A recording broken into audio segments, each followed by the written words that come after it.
vote pour la science avec Isabelle Burgon. Bonjour à vous, j'espère que vous vous portez bien. Allez-vous chez votre dentiste régulièrement? Avril est le mois de la santé bucco-dentaire canadienne et les soins dentaires réguliers pourraient améliorer notre santé générale bien au-delà des simples caries. Au congrès de l'ACFAS de l'an dernier se tenait un colloque sur la santé dentaire comme partie intégrale de notre santé globale.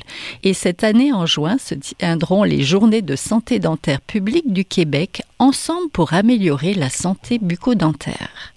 Les soins dentaires coûtent souvent très cher et de nombreuses personnes n'ont souvent pas les moyens de se faire soigner, avec de nombreuses conséquences sur leur santé générale. Il y a donc des initiatives à souligner, comme la création d'une clinique d'hygiène dentaire communautaire du quartier Saint-Michel à Montréal, une petite clinique itinérante qui donne des soins de santé bucco-dentaires gratuits aux citoyens de ce quartier. Autre bonne nouvelle, le gouvernement fédéral a annoncé récemment plus d'argent donné pour les enfants et les personnes âgées avec le régime canadien de soins dentaires pour ceux qui ont 70 ans. Quels sont les bons côtés de visiter notre dentiste souvent? Pour le savoir, ne bougez pas.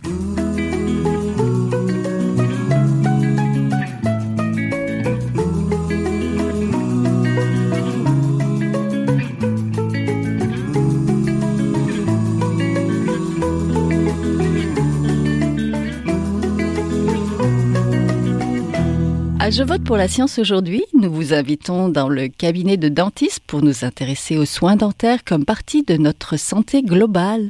Pour en parler, je suis en compagnie de la docteure Nathalie Ray, dentiste spécialisée en médecine buccale et professeure agrégée à la faculté de médecine dentaire de l'Université de Montréal.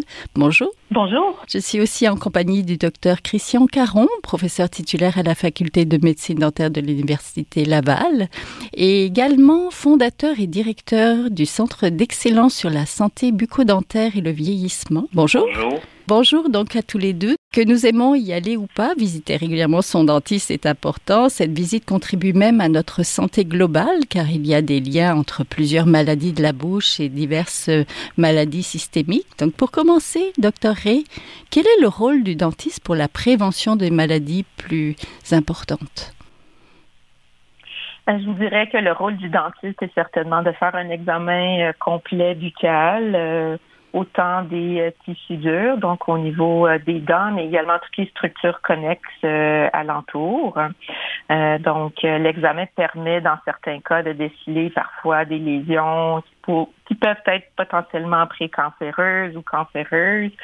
Et des fois, ça peut également être le signe clinique d'une maladie sous-jacente, soit connue ou pas connue du patient. Donc, le rôle du dentiste se positionne aussi à ce niveau-là, au-delà de juste là, les structures dentaires de la bouche. Oui, les patients qui sont dans votre cabinet à vous sont référés généralement?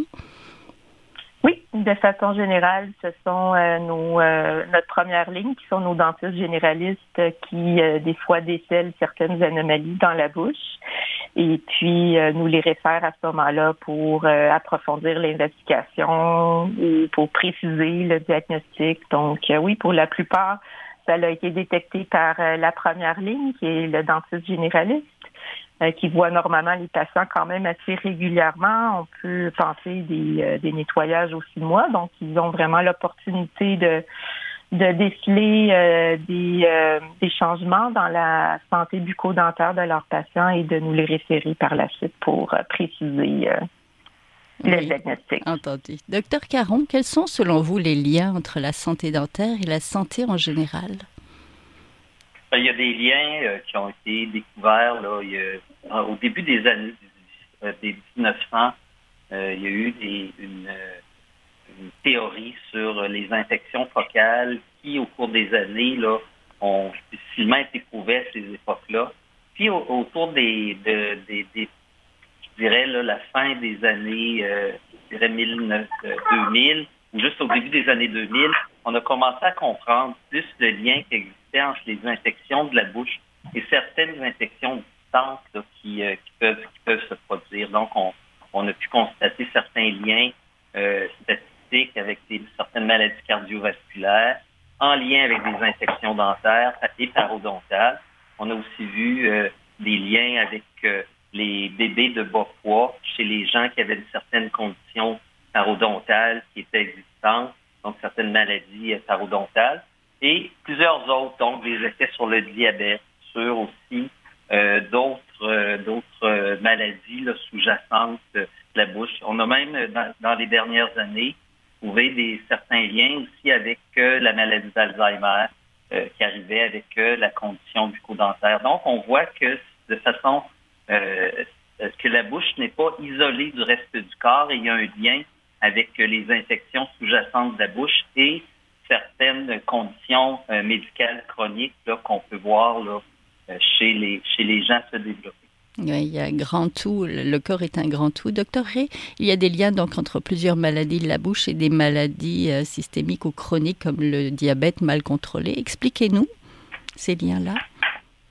Ben, au fait, autant on peut être parfois le patient peut présenter peut-être des fois les premiers signes de maladies systémiques sous-jacentes ou présenter déjà à son histoire médicale un problème de diabète et puis on peut constater en bouche certaines altérations.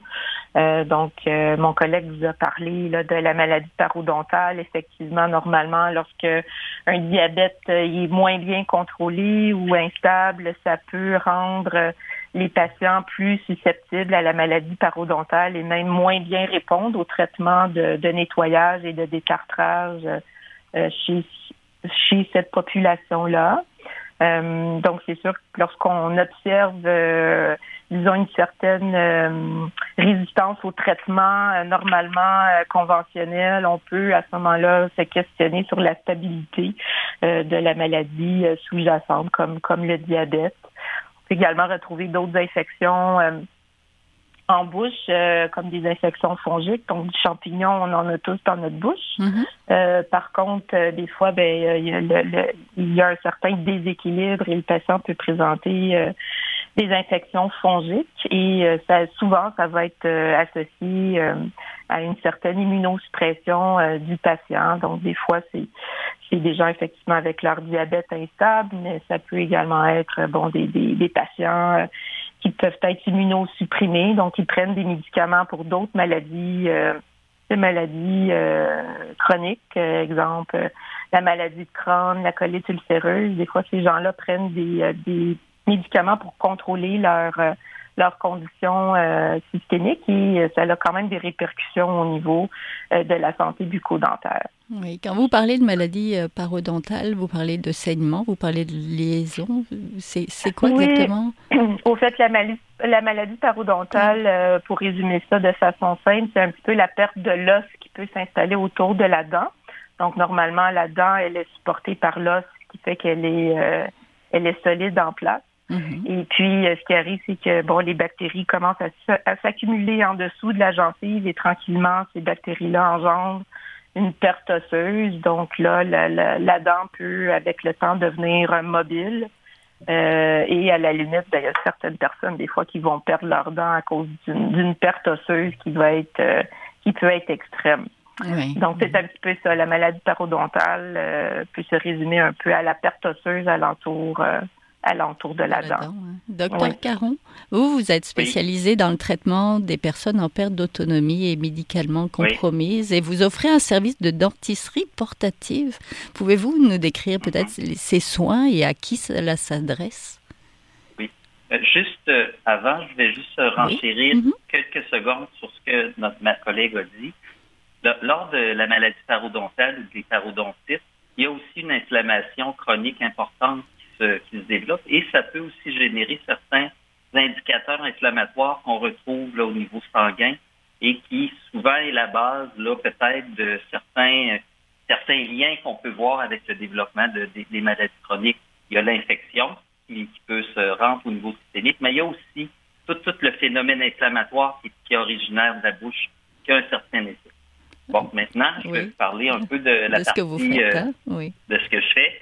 Moi, je suis un dentiste qui visitent soit les patients chez eux ou ou dans des centres d'hébergement où il n'y a pas de centre dentaire prévu pour des traitements. Donc, on vient avec de l'équipement portatif qui est, en résumé, là, une mallette sur roue qui est à peu près peut-être 1 mètre de haut par peut-être, je dirais, un demi-mètre de large.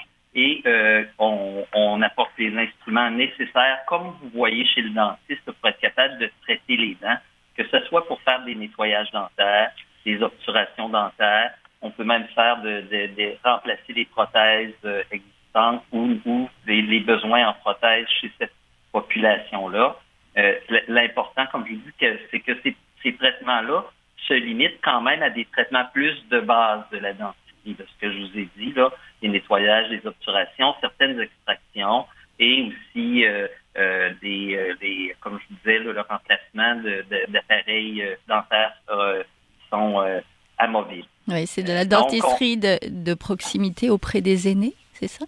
Exactement, c'est ça. On vient chez eux, on amène tout le matériel, on se déploie, c'est pas très long, ça prend peut-être une dizaine de minutes là, s'organiser. On détermine dans la maison ou dans le centre où est l'endroit le plus approprié pour s'installer. On respecte en tout point là, les mesures d'asepsie qui nous sont exigées par notre ordre professionnel, d'autre part, et on est capable de faire des examens, des dépistages. La seule limite une des limites qu'on a, pas la seule, mais une des limites qu'on a, c'est au niveau de la radiographie portative, où là, à ce moment-là, on n'a pas encore d'autorisation d'utiliser des appareils portatifs là ici au Québec, parce qu'on est plus dans un mode de laboratoire de radiographie ici qui est certifié. Donc, lors de nos examens, c'est des examens qui sont visuels, donc qui ne comportent pas là, de radiographie à ce moment. Mais les traitements, comme les obturations, on peut les faire, ou comme je dis, là, certaines extractions et aussi les nettoyages là, sont facilement faits à domicile, au chevet des patients ou assis dans une chaise là, qui peut être une qu'on amène, ou des fois on utilise les meubles existants. Les fauteuils. Les fauteuils qu'ils ont. À la maison, finalement. Oui. Docteur Ray, pour dépister les problèmes, il faut aussi s'intéresser à l'histoire du patient, à ses habitudes sociales. Généralement, quand on suspecte un problème, comment on fait? Qu'est-ce qu'on regarde? C'est des médecins spécialistes qui vous les réfèrent, ou le médecin de famille? Oui, c'est ça. Les références peuvent provenir effectivement aussi du corps médical, ou comme je vous disais, du corps dentaire. Donc, les dentistes généralistes sont nos yeux, disons, de première ligne. Oui, l'histoire, au fait, les habitudes de vie sont des facteurs importants pour lesquels nous devons les questionner chez nos patients. On peut facilement penser au tabac et à l'alcool. Donc, on les identifie lors du questionnaire. On questionne, au fait, sur l'habitude présente et passée. Parce que c'est sûr que mon patient peut avoir cessé de fumer depuis 1 an, mais avoir été un fumeur, disons, de longue date. Donc, il y a un effet cumulatif néfaste de quantité et de durée, autant au niveau tabagique que la quantité d'alcool.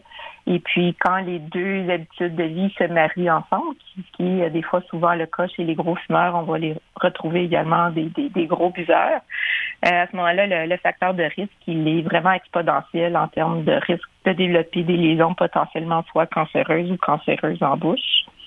Donc, on peut parler d'un risque pouvant augmenter jusqu'à 80% chez les gens qui sont des gros fumeurs et buveurs comparativement à un autre patient qui n'a pas du tout ces habitudes-là.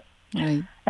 Donc oui, les habitudes sociales sont définitivement à questionner, investiguer chez nos patients pour un petit peu moduler leurs facteurs de risque en lien avec les lésions qu'on pourra éventuellement identifier dans leur bouche. Oui, c'est un portrait global dont vous avez besoin finalement, hein, c'est ça? Tout à fait, oui.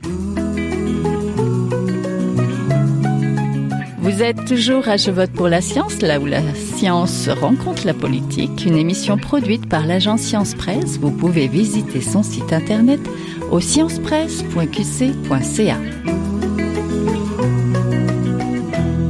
Docteur Caron, vous avez mis au point un outil pour détecter les anormalités de la bouche, un outil destiné aux infirmières. Racontez-nous.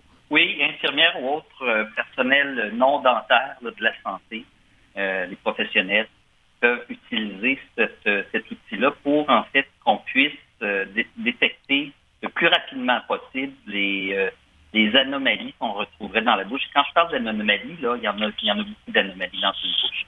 On parle des anomalies les plus courantes chez la population âgée. Donc, ce qu'on a fait, c'est qu'on a regardé ce qui se faisait dans le monde là, comme outil. Il y a certains outils qui semblaient intéressants, qui avaient été validés, mais il manquait toujours une question d'identification des choses parce que là, la majorité était littérale. Donc, c'était des outils où on décrivait par écrit les anomalies qu'on devait voir. Et ça, pour une personne qui n'a pas étudié en médecine dentaire, ça devient quand même difficile parce qu'ils n'ont pas nécessairement l'expérience d'avoir vu beaucoup de situations là, anormales dans une bouche. Fait que ce qu'on a fait, c'est qu'on a développé un outil imagé qui permet qui a deux niveaux d'anormalité, puis un niveau de normalité avec des photos associées, des diverses structures de la bouche et des diverses conditions comme la salive aussi, la condition des prothèses, la douleur. Donc, il y a 10 dimensions qui nous permettent de faire le tour d'une bouche d'un patient pour quelqu'un qui n'est pas en médecine dentaire, de regarder les photos qui sont associées à l'outil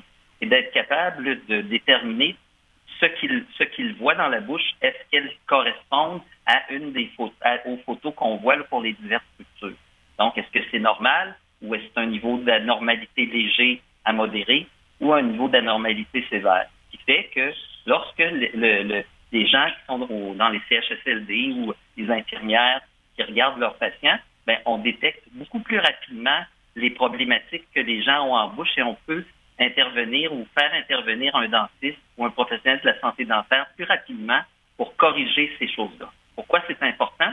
Parce que le temps est très important. Parce que quelqu'un qui a la maladie d'Alzheimer, plus qu'elle est avancée, plus que c'est difficile d'intervenir. Donc, lorsqu'on dépiste rapidement, les lésions, les problématiques qu'on trouve sont beaucoup plus faciles à régler. Donc, si on les dépiste rapidement et on intervient plus vite, souvent l'intervention est plus conservatrice, plus facile à faire, plus facile aussi que le patient puisse endurer ou supporter pour qu'on puisse réaliser là, le soin qui était prévu. Et donc, qui va être plus court, oui. Oui, plus court et plus facile, donc moins exigeant pour le patient aussi. Donc, la possibilité de coopération du patient est plus grande lorsque les gestes sont simples à effectuer. Oui, je suppose le corps vieillit, la bouche vieillit aussi. J'imagine que la structure de la bouche doit changer, Dr Caron. Ce qui change, entre autres, quand on voit, là, il y a quelques changements au niveau des muqueuses, quelques changements au niveau de la langue, des structures, mais généralement, les grands changements sont plus associés à des pathologies qui vont se développer, soit la carie dentaire ou les maladies parodontales, qui sont souvent aussi originaires quand on vieillit, du manque de salive aussi qu'on va avoir, où il y a des éléments protecteurs qui s'y retrouvent. Et lorsque la salive se tarit pas naturellement, mais souvent par la prise de plusieurs médicaments, qui fait que le flot salivaire diminue, ben ce niveau de protection-là baisse en même temps, surtout pour les caries dentaires et la maladie parodontale, ce qui fait justement qu'on doit plus faire attention chez cette population-là en termes de suivi pour dépister rapidement les anormalités du type de carie ou maladie parodontale parce qu'elles se développent plus rapidement que chez une personne adulte, justement en raison de la diminution du flot salivaire qui est engendré et aussi du manque d'hygiène. Plus qu'on perd d'autonomie, et souvent l'hygiène devient plus difficile. Et donc, on a à la fois la perte de salive et une augmentation des bactéries qui restent présentes sur les dents et qui peuvent affecter justement les dents et aussi, c'est comme disait ma collègue, là, faire qu'à un moment donné, on perd le niveau osseux autour des dents, que les dents deviennent mobiles. Oui, tout l'écosystème finalement. Docteur Ray, est-ce que le vieillissement de la population entraîne plus de problèmes de santé, plus de douleurs, plus d'ulcères, selon vous? Je vous dirais, c'est sûr, comme mon collègue parlait, moins de salive.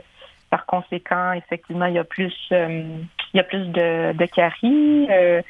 Mais effectivement, moins de salive, ça amène aussi d'autres infections buccales en bouche, comme je vous parlais tantôt, les infections à champignons. Donc souvent, ça peut être accompagné du portrait clinique d'un patient qui manque de salive chez la population plus âgée. Donc, on va souvent retrouver des infections à champignons qui accompagnent le reste des autres infections, de caries et autres.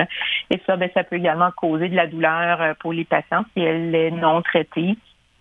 Une sensation de brûlure, d'inconfort que le patient peut ressentir dans sa bouche. Donc, oui, définitivement, la salive, elle joue un grand rôle dans tout l'aspect infection bucco-dentaire.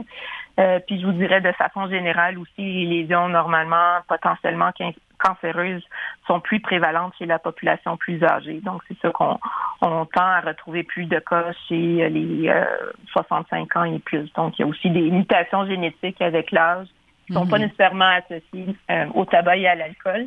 Donc, ils peuvent également contribuer à certaines lésions qui peuvent être potentiellement cancéreuses dans la bouche. Donc, les changements de vie aussi. Docteur Caron, notre santé et notre vieillissement peuvent aussi entraîner donc des soins dentaires plus adaptés.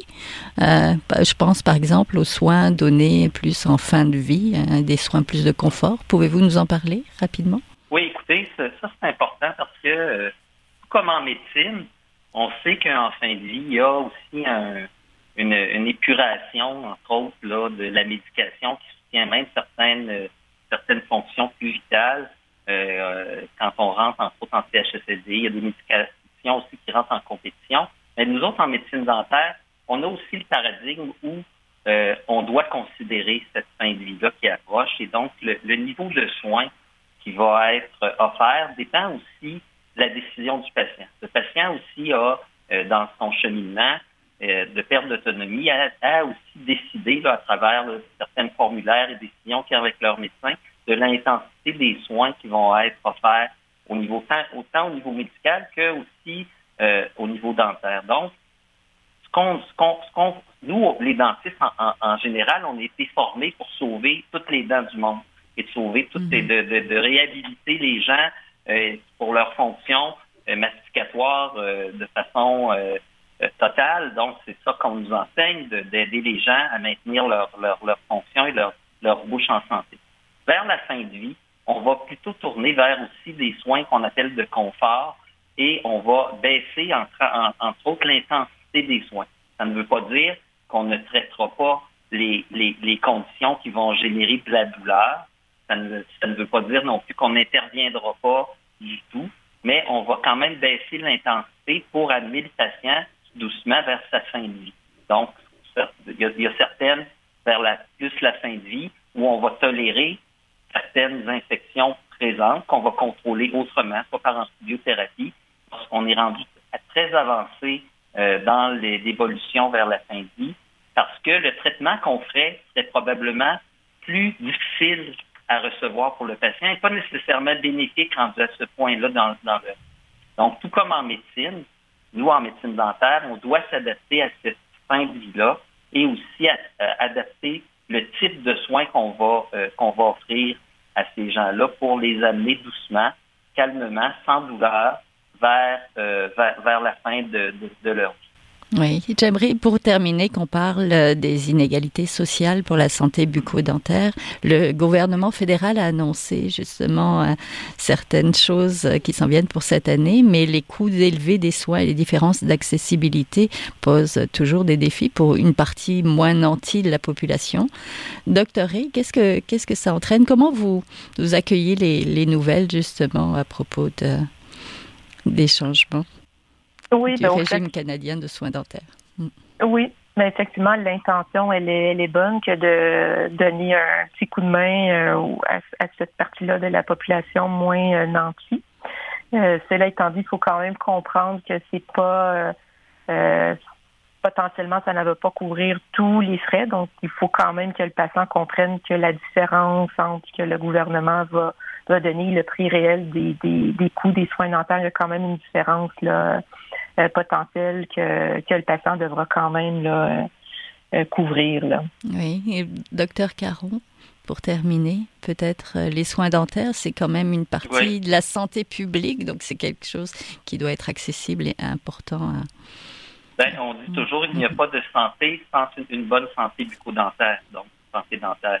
Donc, c'est sûr que le fait de prendre soin de sa bouche et de s'assurer qu'elle reste en santé, et le programme probablement nous va sûrement aider une portion de la population, bien que pour l'instant, la définition de comment il va s'appliquer reste pour certaines parties un peu plus nébuleuse et difficile à comprendre.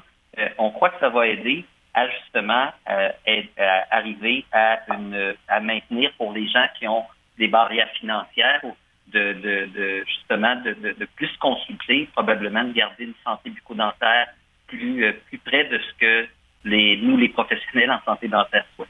Oui, il y a un manque d'accessibilité financière, mais un manque d'accessibilité tout court aussi, et c'est pour ça que les cliniques portatives sont importantes, pas vrai? Oui, certainement. Il y a une portion de cette clientèle qui ne peut pas se déplacer ou qui est difficilement déplaçable pour des raisons cognitives, parce que le patient va dépenser le peu de capacité d'adaptation qu'il a au déplacement, et lorsqu'il arrive chez le dentiste, c'est difficile. Donc, on a besoin de changer notre façon de faire pour approcher cette clientèle-là, si on veut avoir plus de succès dans les traitements qu'on va faire, parce que sinon, on les amène au bureau, et rendus au bureau, ils deviennent confus et deviennent très difficiles à traiter. Donc, on ne réussit pas plus. Donc, ce nouveau mode de soins-là, qui est plus adapté à cette clientèle-là, doit être développé, et on espère que nos collègues dentistes vont en masse, là, éventuellement, vouloir s'y intégrer. Oui, emboîter le pas, donc pour se rapprocher de leurs patients, puis des patients surtout vieillissants. Donc, merci beaucoup. Merci beaucoup. On était en compagnie du docteur Christian Caron, professeur titulaire à la Faculté de médecine dentaire de l'Université Laval et fondateur et directeur du Centre d'excellence sur la santé bucco-dentaire et le vieillissement. On mettra le lien sur la page. Et on était en compagnie de la docteure Nathalie Rey, dentiste spécialisée en médecine buccale et professeure agrégée à la Faculté de médecine dentaire de l'Université de Montréal. Merci à tous les deux. Merci. Merci beaucoup.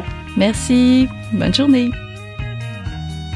Voilà, Je vote pour la science est une production de l'agence Science Presse avec Radio VM, à la régie Daniel Fortin, à la recherche cette semaine, la réalisation et le micro Isabelle Burguin.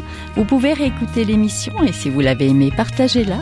Visitez toujours aussi la page de l'émission sur le site de l'agence Science Presse. Je vous souhaite de passer une très très belle semaine à notre antenne. Jin Jiahua est un chercheur typique de ceux pour qui les progrès de la bioinformatique ont préséance sur le sens biologique.